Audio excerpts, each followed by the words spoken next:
everyone. Hi. It's me, David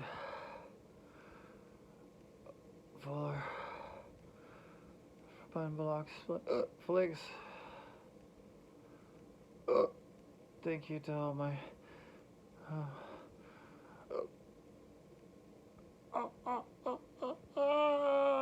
vested brew, my sincerest subscribers. I'm doing this for you guys to let you know that what's important in life and what really matters when you're on your deathbed and you're wondering what you're going to be thinking about and wondering and it's not what you think. You could be on the other side of the bed, over there,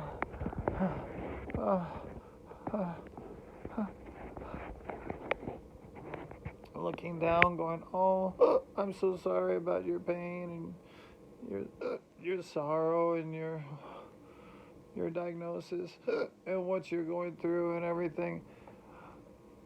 Okay, it's great and fine, but you really don't know until you're on your deathbed and you're told the news. Thursday, me and my beautiful fiance was right there. Eunice, that we were pregnant Thursday morning. Let's see, I think it was Thursday morning, the 5th. Thursday, maybe it was the 7th. I don't know the exact date. We had happiness that we were gonna have our first baby. And by Thursday evening, I started to have chest pains and dizzy spells and migraines and nausea, and I couldn't type in my password into my computer anymore without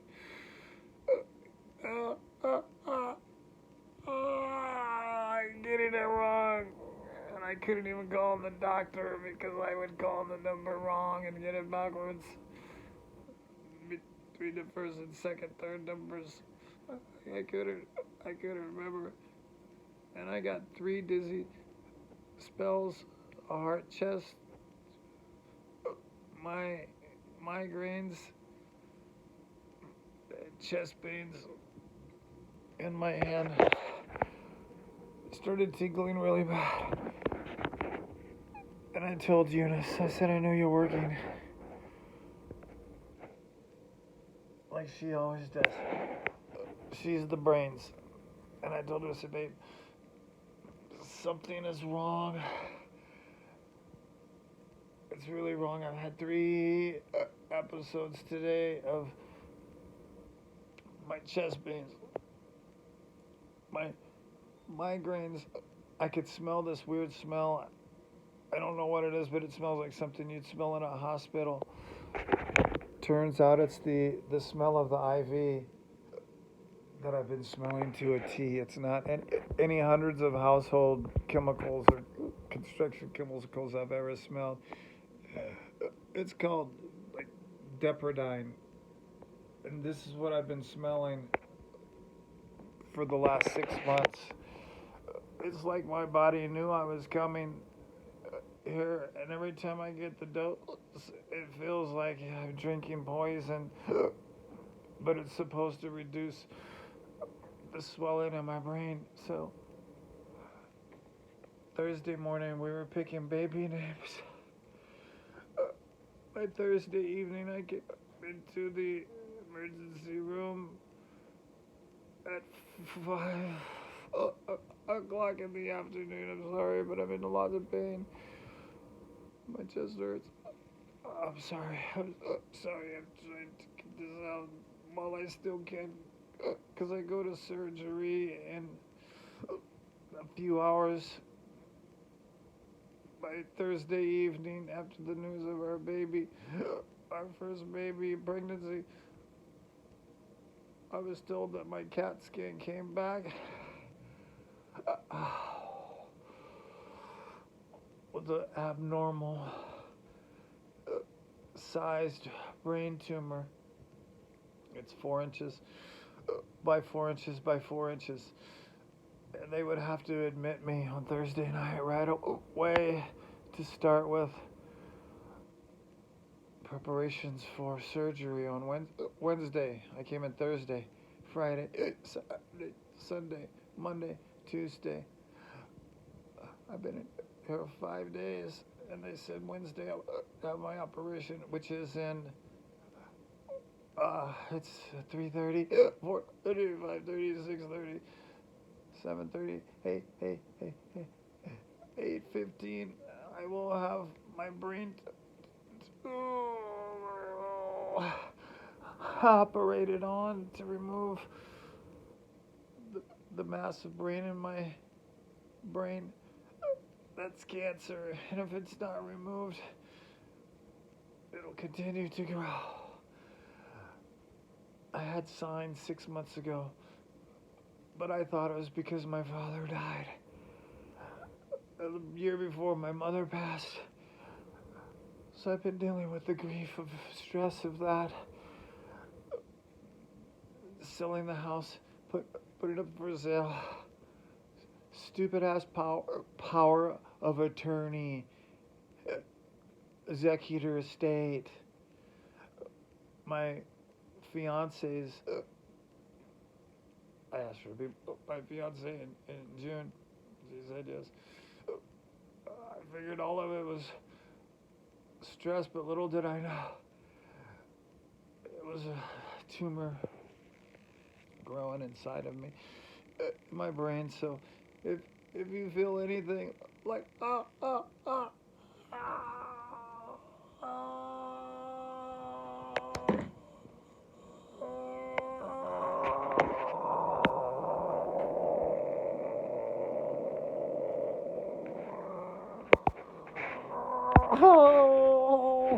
if you feel anything like there might be something wrong with you, just don't hesitate to check, you know. I thought it was stress, so I couldn't recognize the signs my body was telling me that something was wrong 6 months ago, maybe even 9 months to 12 months ago. So this is my call to action to everyone out there that please, you know, if you feel like something's wrong with your body, please go have it checked out. Had I had it checked out sooner, it might have been this small of a mass a year ago. But I was so consumed in life and stress and work and thinking that it's this or that or no big deal. I'm strong. You know, I can carry 100 bundles of shingles onto the roof. I can carry 100-pound bags of concrete to the back for the deck. I can carry a whole flatbed of lumber to build a new deck. I can carry 60 sheets of sheetrock, 5As, 12 footers, 25 bales of insulation, 50-pound tubs of mud. I could carry it all. I could do it all. I could carry it up the stairs. I can outwork any 21-year-old. And within 1 week, I couldn't remember my password to my computer. I couldn't type a phone number on my phone. And I want to let you guys know that when you're laying on a deathbed, or it could be your last moments, and you have a 6% chance of success to it, and your prognosis of what you could be when you come back out. of a brain surgery and what you can remember and what you can do when you come out. You won't be able to be the same person or do the same thing if you do make it. You know, it's going to be a long recovery. But laying here, you're not thinking about your accomplishments. Okay, I got a movie to the Oscars. A contender in 2014, Minagurulu. I love that movie. I'm so proud of that movie. But is it my main accomplishment? No. Was it the car I drove? Was it the most beautiful house I had with the most beautiful door? Was it any money? Was it any accomplishment that I ever achieved in my life? Any goal I ever did? No. What you're left with there is laying here is how you treated the loved ones who love you with all their heart in your life. And how did you love them back? And did you love them how you should have unconditionally? You know, personal possessions, money and material. That doesn't matter when you're going through your last will and testament, your power of attorney, when you have 3 fathers come in to give you your confessions and your last rites.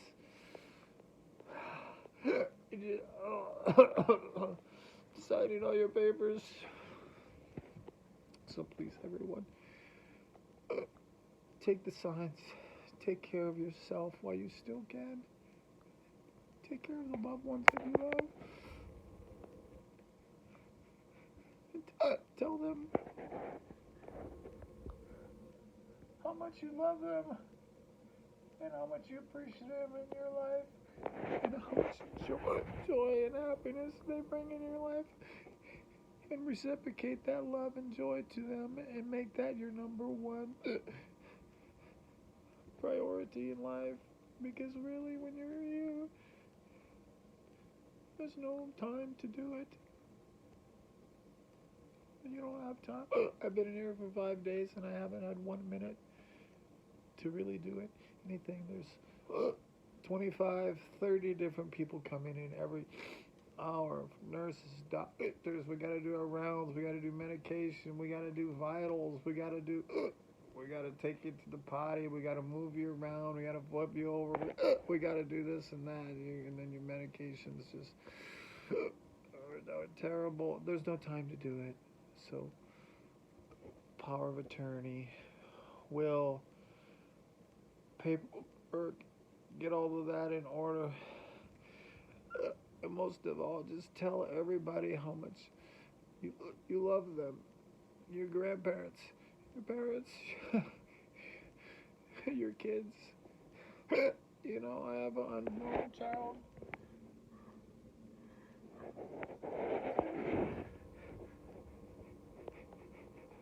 I want to live and I want to be here. I want to raise my child. And I don't know, because they gotta take a tumor out of my head that's 4 inches by 4 inches by 4 inches out of my head here. It's behind my eye, between whatever this is called and behind the corneal thing, and hopefully they won't hit that, but everything that's going to be affected is going to be my memory and my motor skills, and I don't know what I'm going to remember or what I'll be able to do when I come out, or what type of person I'll be when I come out, but I hope I'm the man that I always dreamed to be, which is the most loving, caring. I love people. I love animals. I love everyone. I never want to hurt anyone, and if I ever hurt anyone, it was because I was hurt and I said it out of being hurt.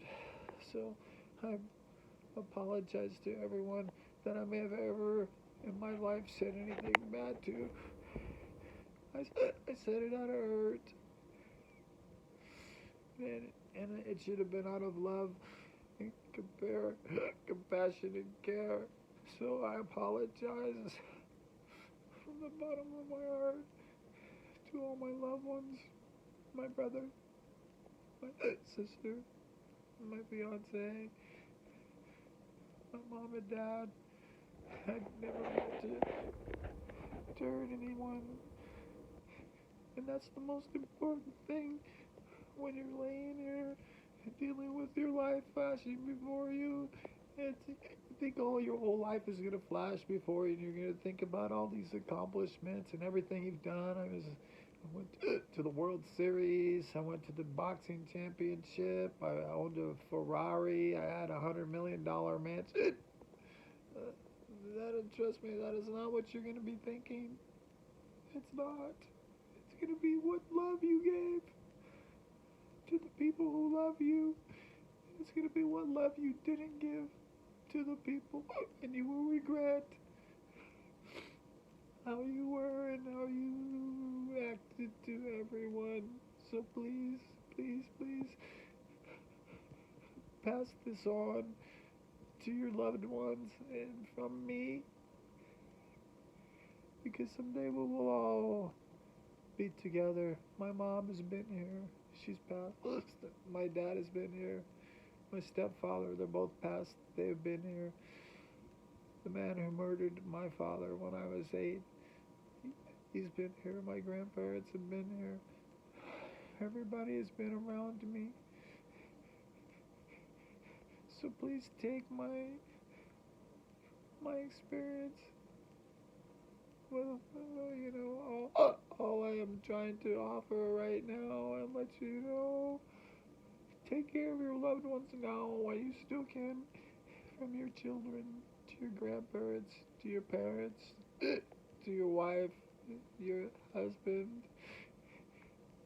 And know that when you're laying here, this is what you're actually going to be feeling. And this is the woman that I love. She is the greatest woman I've ever met in my life. And 6 months ago, 5 months ago, I asked her, when I realized it's hit me like lightning, that she was the most incredible woman in my life. I got on my hands and knees and I asked her, would you please be my wife and make me happy as man in the world, because that's what I want to do for you. And she said yes. 2 years we've been trying to have a baby. In February we had a procedure so she would have a successful pregnancy. Thursday, October 3rd, I believe, a week ago today, we felt we were going to have the baby. We started making names, and all we came up with so far was Princess Leia and Luke Skywalker. And then Thursday night, all of my symptoms hit all at once. And I said I needed to go to the emergency room. And then come to find out I have a tumor.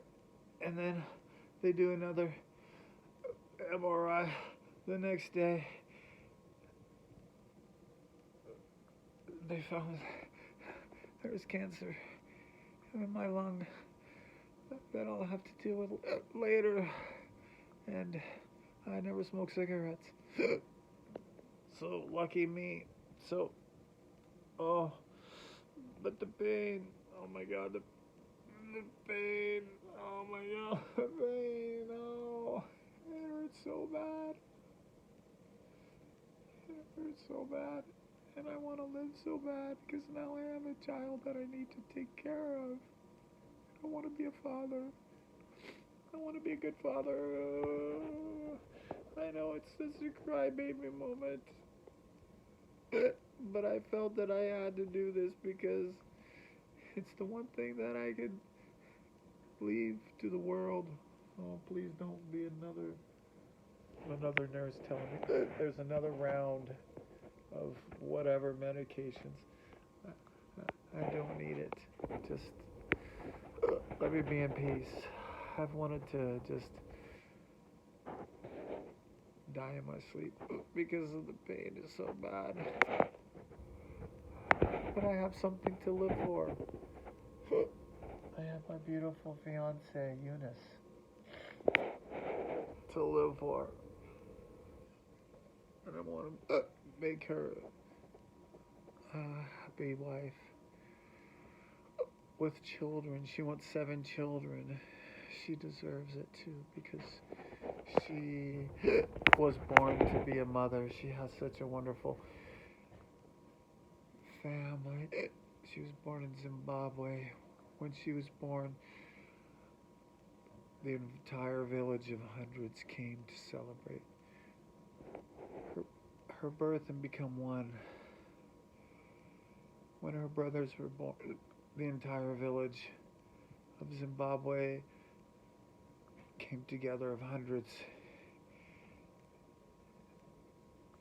And the village and the children and the people became one, and then became the power of 5,000 years of ancestors of their heritage and bloodline in Africa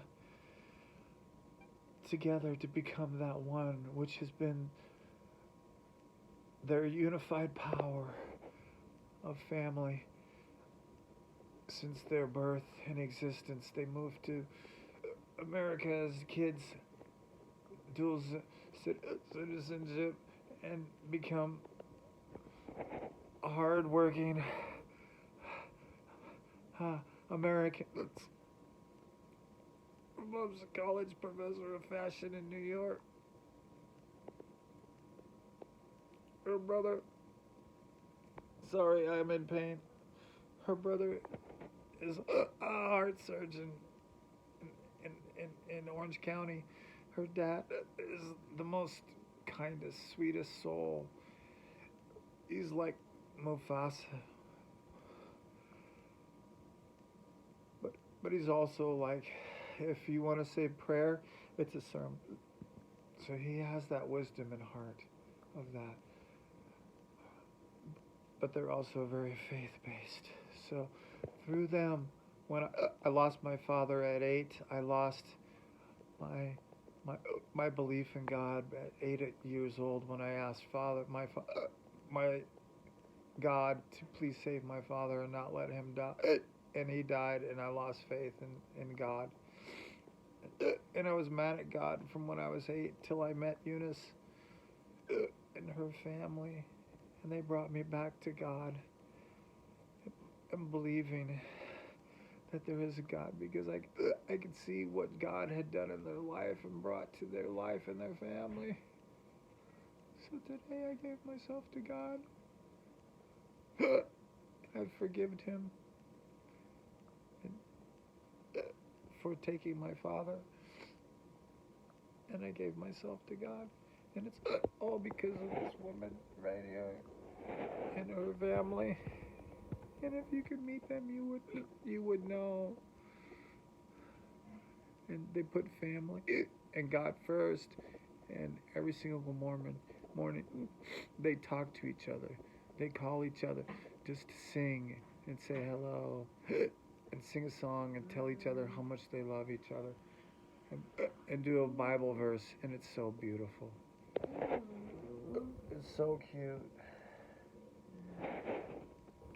And I love them for it and thank them for it. And I want you guys to learn that in life before it's too late. Before you're laying here on your deathbed on your last chance, what could be your last day, while you still have many, many days. Please, please, please, please, please, take my experience and my advice and what I'm offering to you here. And please, share this to your loved ones and tell them how much they mean to you. You won't regret it, but what you will regret is if you don't tell them. Because when it comes down to love and what you have love for the people who love you back is the only thing that matters in life. All the things you're doing in life, home runs, went to this game, went to that game, saw this concert, that concert, that's great. It's things to do in life. But when you're laying here thinking about everything that you're doing in life, I'm not thinking I was front row at Bon Jovi. It wasn't, I was in front row and Beyonce or Bruno Mars. Golly, I drove a $100,000 Hummer, a $300,000 Ferrari. I had a $500,000, $700,000 home. That's not what you're thinking. You're thinking, did I give all the love that I could have given to everyone? And did I let them know that I love them beyond the world? They are the sun, the moon, the stars to me. I love you and appreciate you more than anything in life, and I would give my life for you unconditionally and really sincerely mean it when you tell them. And it's not just something that you're saying to be nice. So love you, really, really show and care. So I'm giving this to you guys as a warning sign, like I should have known, like through my warning signs of my health, and I should have went to the doctor sooner, because it's only been this big, and now it's that big. And once you have a tumor that big taken out, nothing grows back. Your brain does not grow back. It fills with spinal fluid. So everything they take out, sorry, my pain is gone forever. Whatever that is. It's 4 o'clock in the morning. Right there. This is my room. My surgery.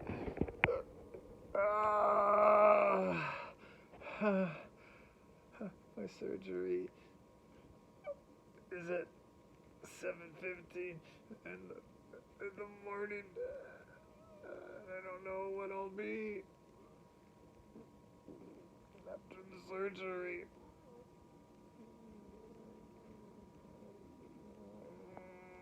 One thing I know is I won't be the exact person that I was when I came in on Thursday.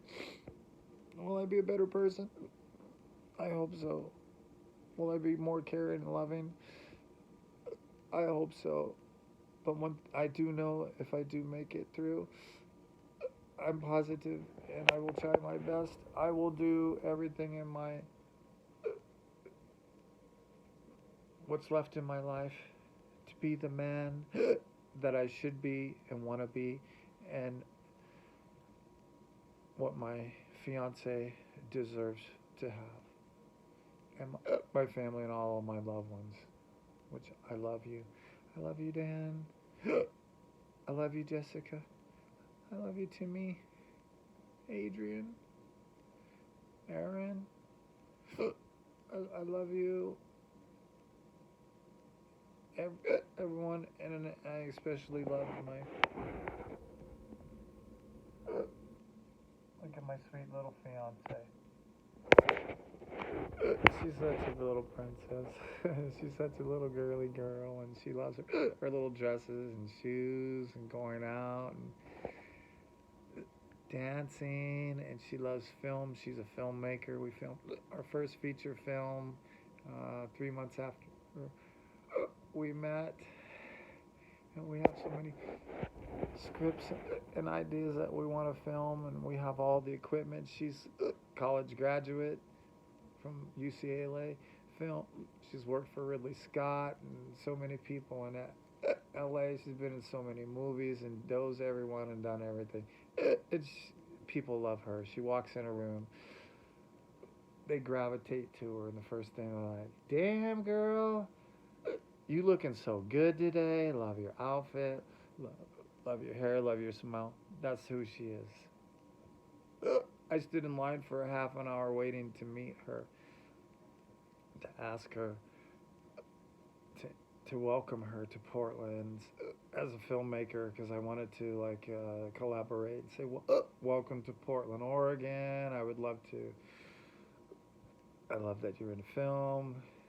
I'm attracted to you, but I also would love to, show you around. Portland's a nice little film town.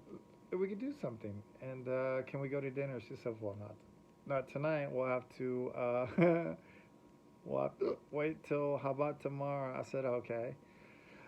So we went to the Montage, which is a New Orleans restaurant in Portland. It's no longer open after COVID and everything. They closed, but we had a great dinner. And then I took her to my flashy little post-production studio, which I had like $500,000 into between all my cameras, lenses, camera stabilization, lighting, everything, post-production facility. It took me 20 years of effort to get to the point to where I had everything. I sold my house and I bought a couple $100,000 worth of equipment within 3 months to continue the film together with her. But I bought it before her, but to continue my love of film. And in 2000, I believe 12, I filmed a movie in India with a film student of mine, Adioto Kumar Krishnam Seti,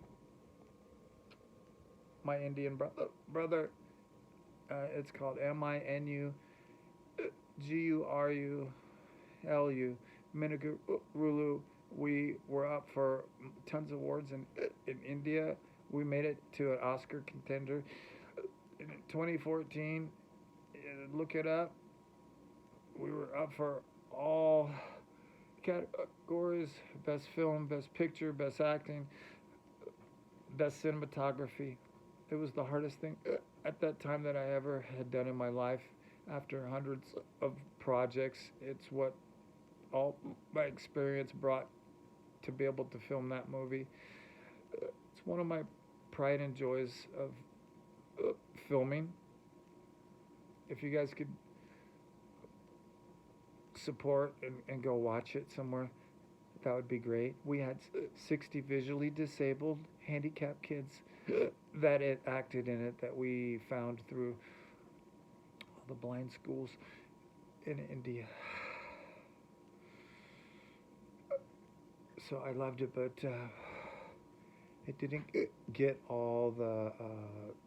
it got a lot of awards and praise and everything, but it's hard to compete with someone who's got millions and hundreds of millions of dollars in advertising to promote it. So all I have to promote it with is my talking about it right now. So please go out and support and watch it. I think you'll like it. It is subtitled, so you're going to have to put a little effort into it. But it's the one thing that I'm leaving. That's the most beautiful thing from my heart and soul, that I believed it was worth me going to India and spending 6 months there to film and break a tooth, get a 9-week viral infection, lose 25 pounds, 5 weeks of work, no days off, 16-hour days, no breaks. But I wouldn't change a thing. It was so difficult. Thank you, Paulius, Katias, for helping me make that movie a beautiful movie. My brother, Paulius, another person that maybe I hurt and said things when I was hurt. I take them all back, brother. I didn't mean them. It was only because I was hurt. But laying here, brother, I love you. When you're laying here, you're not thinking about all of those accomplishments. The only reason I mention it is because it's something beautiful that I feel that I might have been able to leave on this earth that could touch someone in their heart and to become a better person. Like this video I'm hoping that will touch your heart and give you the reason to pause. I shall pause for a moment, a quiet moment, and think about my life and my love that I want to put to this earth, because you want everybody to remember you for love and happiness and kindness, not pain and hate, suffering. You want your loved ones to remember you for love, and that's what will make you at peace when you're here, knowing that you had that love. Because when you're here, you don't have time. You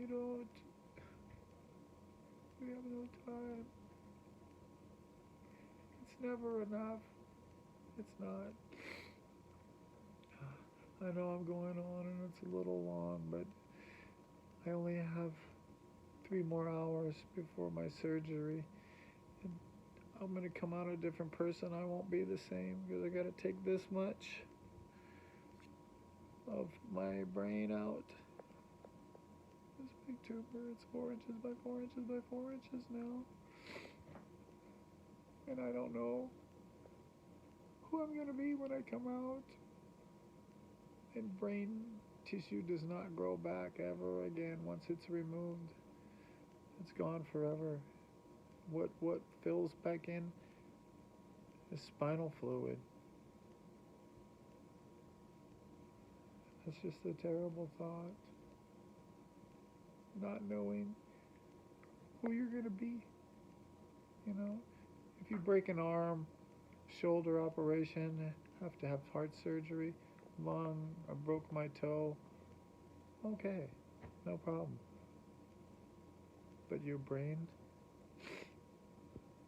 isn't that who you are?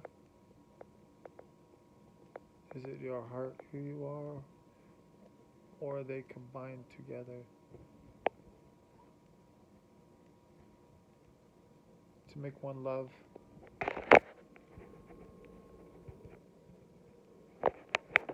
One heart, which is what is on my arm. One love, one heart. It's in Hindi. One love, one heart. Let's get together and we'll be alright.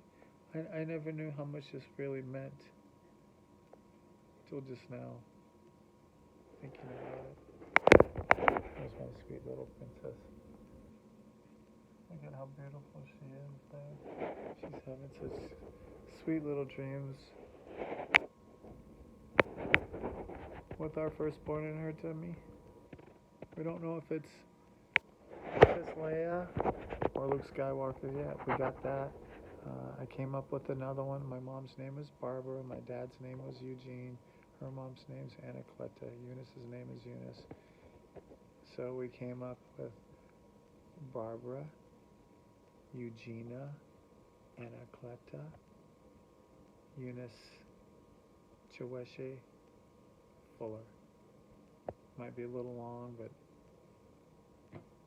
I'm honoring all of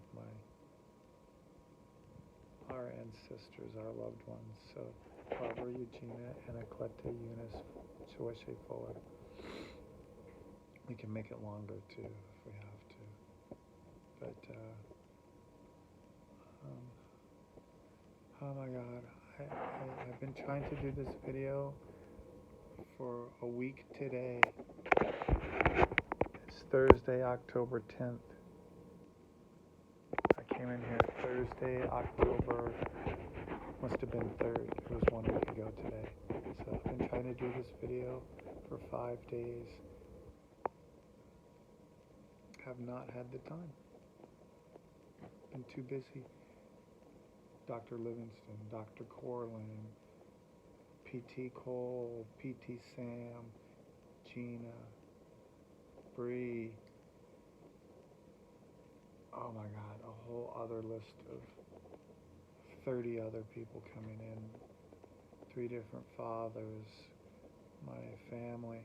It's been nonstop, no rest.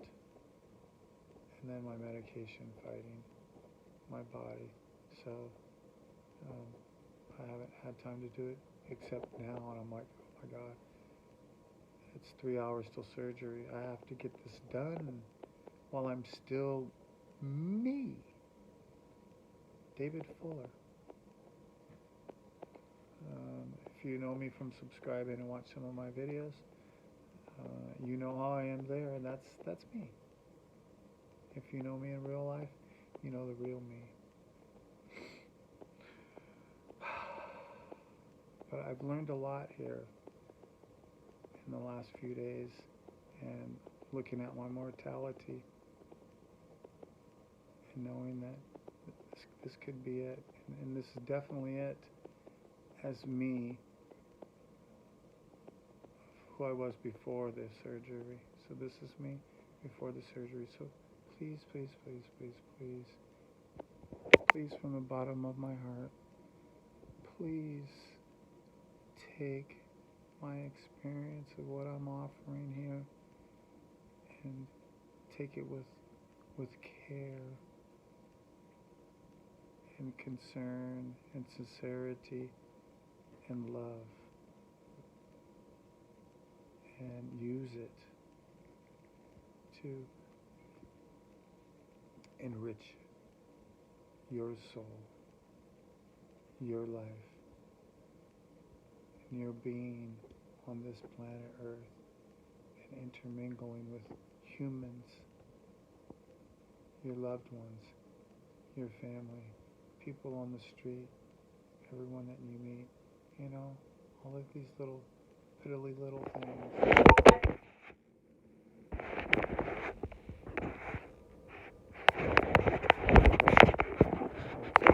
Sorry. All these piddly little things are like, oh, you stepped on my tennis shoe at the club, I'm gonna beat you up, shoot you, whatever. Like, what'd you say? What'd you say? And you're gonna get all puffy. Man, oh man. You'll never remember all of that. Or be like, yeah, boy, I told that dude, when you're laying in your deathbed. What you're gonna be thinking is, God, what a dick I was. I shouldn't have been that way, you know. I actually felt pretty sorry. Maybe I shouldn't have pulled that trigger on that dude. That dude disrespected me. But let me tell you, when you lay in here, you're only gonna think about your regrets and what you didn't do right. You're not gonna be thinking about that rollie, the benzo. You're not. I mean, yeah, great. That's all life stuff. Cool.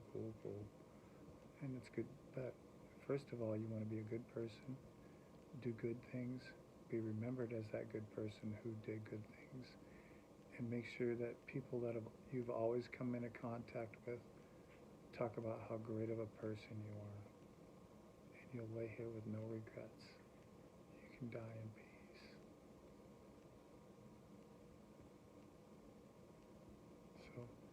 please take this video, watch it, rewatch it, fast forward through the fluff of it, but just take what you can get from this video and enrich your life and your soul and your love and your love for your family, and let them know how much you love them, and that you would put your life for them and nothing comes before them. And knowing that and having them tell you that in return at this time will give you so much peace and when it comes time to go. So take that. Please share the video so we can get this out to any person who, and this will help anyone. So please share it, like it. If you don't mind, you can subscribe. I have, hundreds of other videos on YouTube. If I make it through, I will continue to carry on my journey. My girlfriend's shot some other footage for the last few days. I don't know what I'll be able to do or remember or anything, but I do have a love and a passion. So I will continue to go on. I'm positive, and I love people, I love animals, and I've always wanted the best for the world and the planet. So, all these wars and everything that's going on, and division of politics, when you're laying here, all that stuff doesn't matter. It's what love you give and what people will remember you as. That will be peace in your heart. So that's all I can really say. So once again, just please share this, like, subscribe, leave some comments, please. Please leave some comments. I would, I'm going to come out in a couple days, and I would really love to see and read what your comments are. Like I said, I don't know what I'm going to remember, but I would really love to read some comments about what has this experience helped you at. Sorry, my vision's a little, it's blurry. I see double through this eye, and I have pressure in this eye. But laying here, all I can think about is all my loved ones and what I've done for them to make them happy, and did I do enough? And really, the honest answer is no. I've caused a lot of hurt, pain, because I was in pain.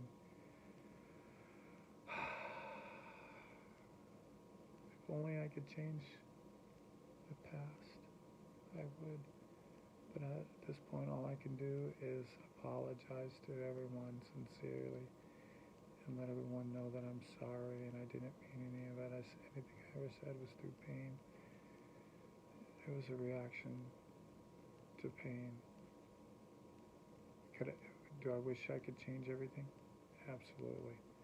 Will I change everything? Absolutely. So, but you have the opportunity to be changed now. If you are young, no matter how young you are, no matter how old you are, if you make change now, you can be the best version of you, and the best version of you that your loved ones will say about you and the person that you were when they talk about you. And that, when you're laying here,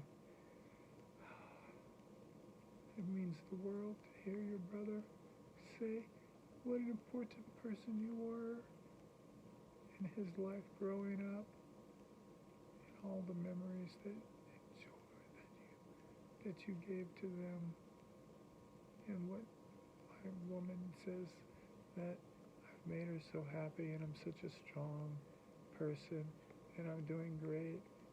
That's great. You know, it wasn't the $200,000 Hummer I drove. It wasn't the $700,000 car or home I owned, money in the bank, what I've ever done. Those comments there, that's what really matters. That's what brings me joy while laying here on what could be, my last moment. My surgery is at 7 o'clock in the morning, 7:15. I have a 6% chance of success.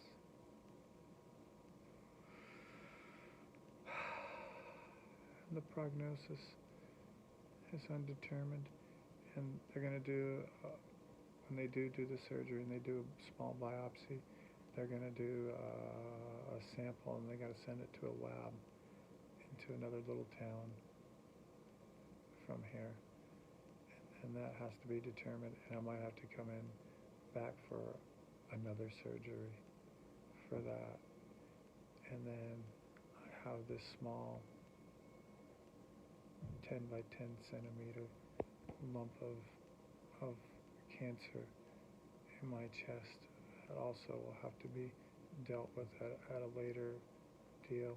And then I don't know what's going on with my abdomen, but we'll see about that. So it's not quite over for me, and I have a long road left to go. So like I said, if you want to see how things end up and how they continue to go, all you got to do is just subscribe and start watching what I post on boxflix.com, on YouTube, and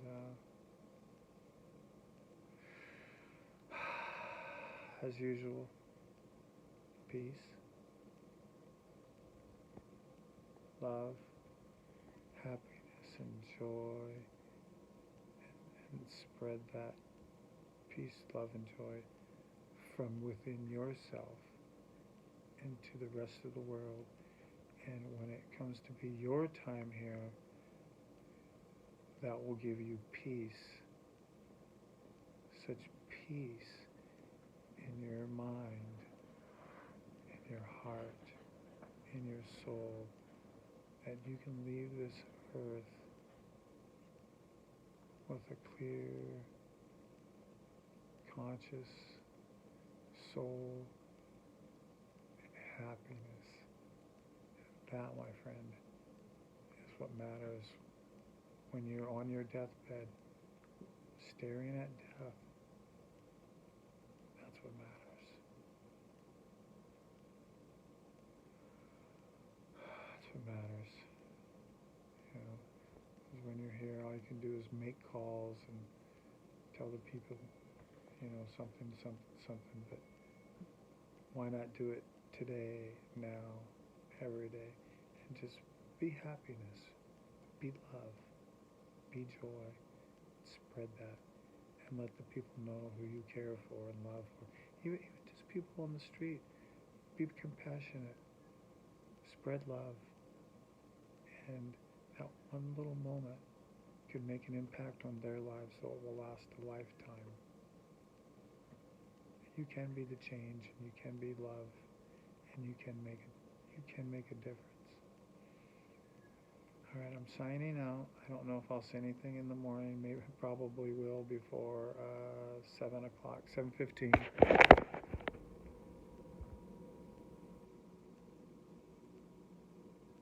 7:15 is my surgery to go in for my brain tumor removal of cancer, the size of my fist, 4 inches by 4 inches by 4 inches.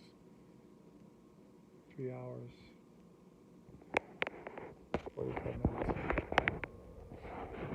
I haven't been able to drink any water, so my mouth is really dry because they cut me off of food and fluids. So, who will I be tomorrow, today, later, after this? will they hit my cornea and make me blind in this eye? The pituitary gland, they don't know how much they're going to have to take out. They're hoping as little as possible. Will I be able to smell?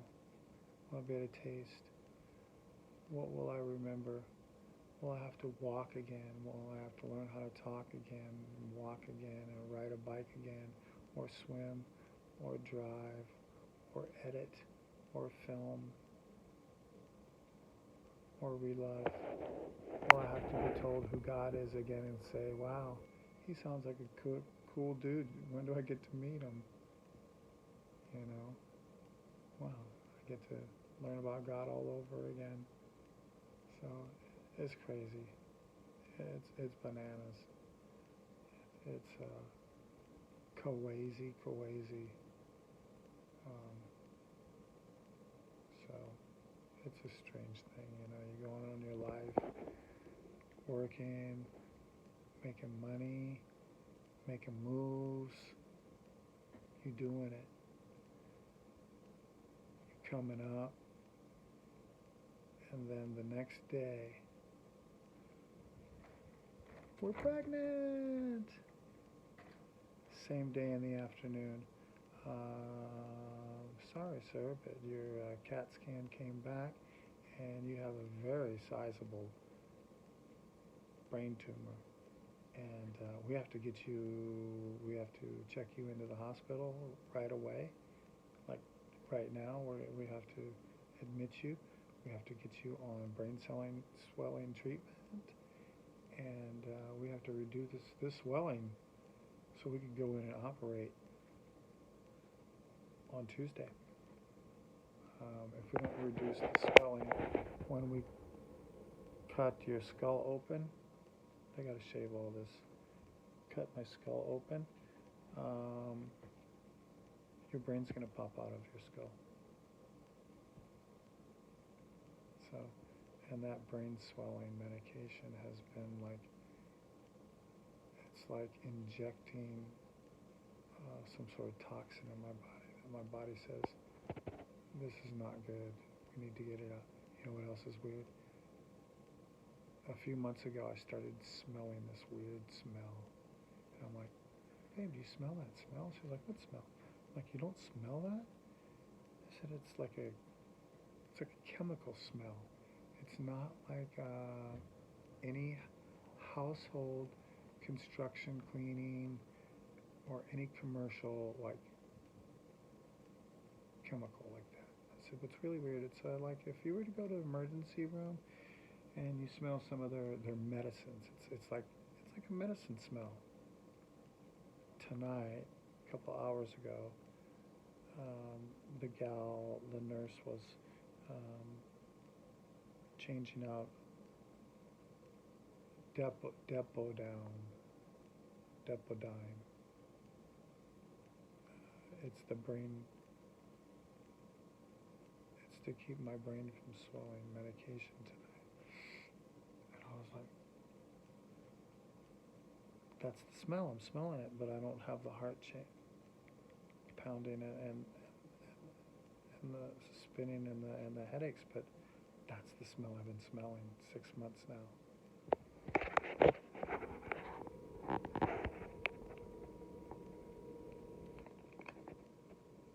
Right there. In the catheter. I took it off and I smelled it. I was like, wow, that is a trip. That is the exact smell. 200%, babe. I said, that is the exact smell that I've been smelling for the last 6 months. I said, do you smell that? And it would only come on when I'd have my heart pain. I would get dizzy, and I would have to sit down, and then things progressed, and it turned into smelling, and then the smelling turned into I can also taste it a month ago, and then this month it turned into massive migraines, and then nausea, and then tingling in my hand, and then finally it went from once a week to twice a week to then the day I came in on Thursday, it hit me 3 times in one day, and I couldn't remember my password to my computer. I couldn't call the doctor. I dialed the phone number wrong, backwards 3 times. And then I told my fiance, I said, babe, I have to go to the emergency room immediately because something is not right. Something is not right, and I don't know what's wrong, but I know you're working and everything, but I really need to go to the emergency room right away. I was like, if you can't drive me, I'm just going to walk. I said, I don't care. I'll just walk there myself. She's like, oh, don't be silly. I'll take you in there. You know, and she's always been like the one like, hey, you know, if we got anything wrong, we got health care. You know, we pay for it. We need to go to the emergency room right away. I'm the tough guy. I'm like, oh, yeah, we don't need to go to the emergency room. I'm tough. I can handle anything. Had I done it 9 months ago,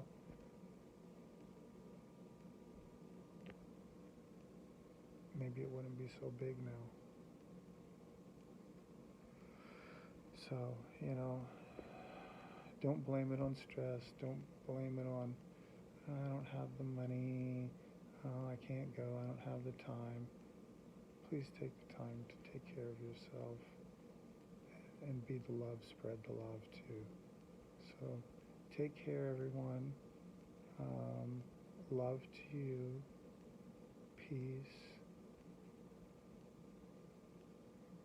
Please be mindful of this video, like I had mentioned.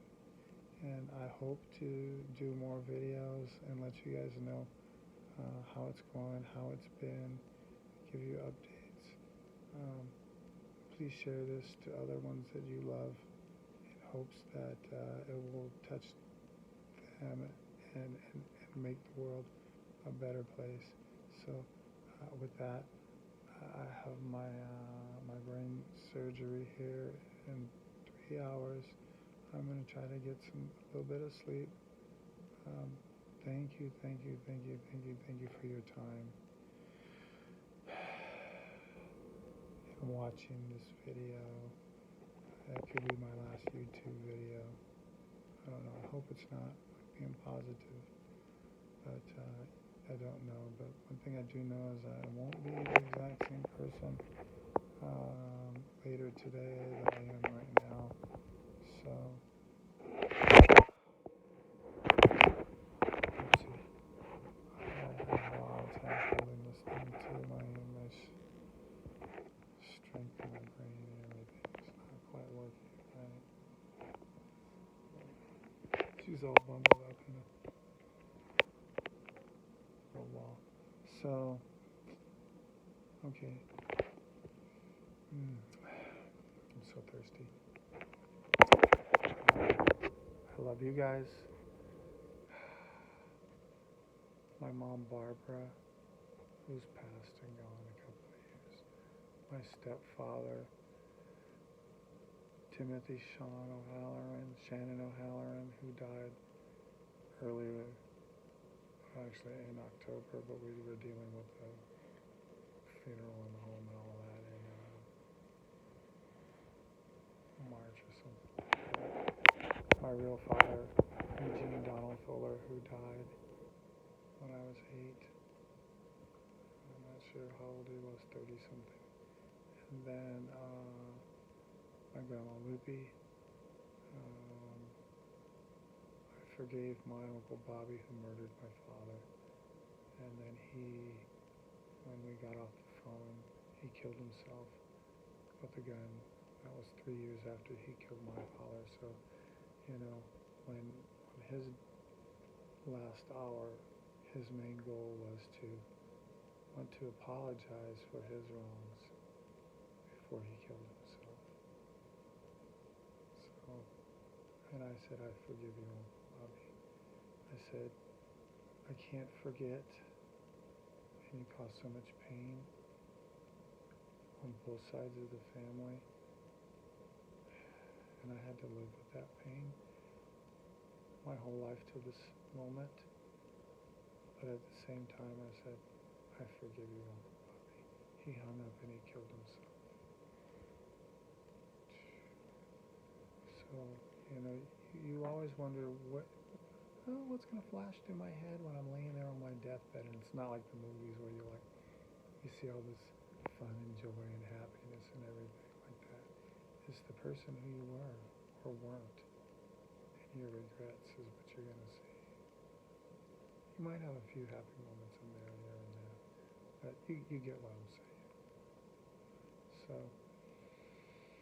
okay. Enough said? Enough said. If you guys want to see more, and I make it through this surgery and I'm able to do more, it will be here. So,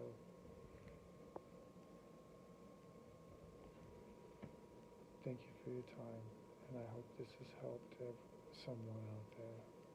If you're feeling down and out and you're thinking, oh, I'm so depressed and suicide and everything, think about your actions and how it's going to affect people. And if you're so far depressed and stuff like that, be love, be joy, be happiness, enrich someone else's lives and hearts. Spend a moment with them.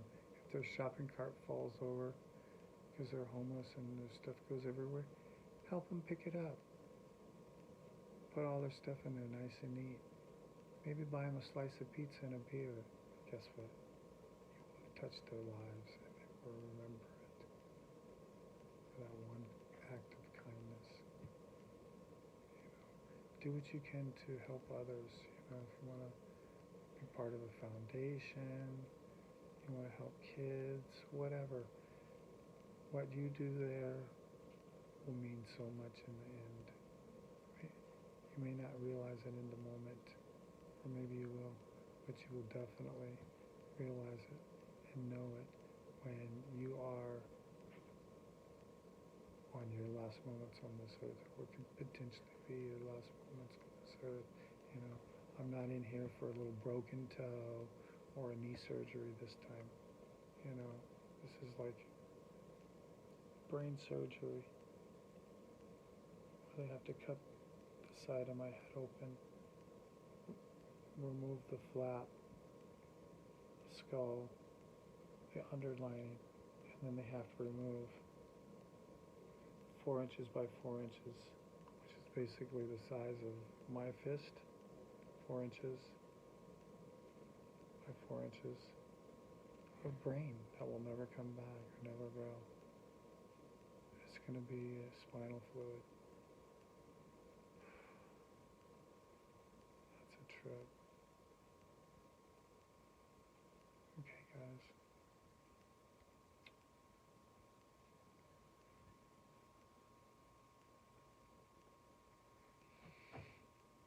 Thank you for your time.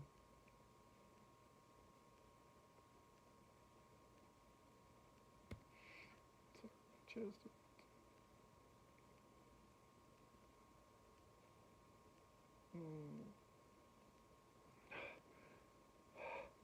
See you on the other side. Next episode. Eventually we'll all see each other on the other side, right? Okay. Thank you. And peace, love, happiness. Remember everything I've tried to put here. If you have to, you can scrub back and go watch the whole thing. But please, please, please, please, please, take my experience of what I've learned as a human being on this planet this week and my mortality, and use it to enrich your life, your soul, and happiness and love for yourself and others. Okay. I love everyone.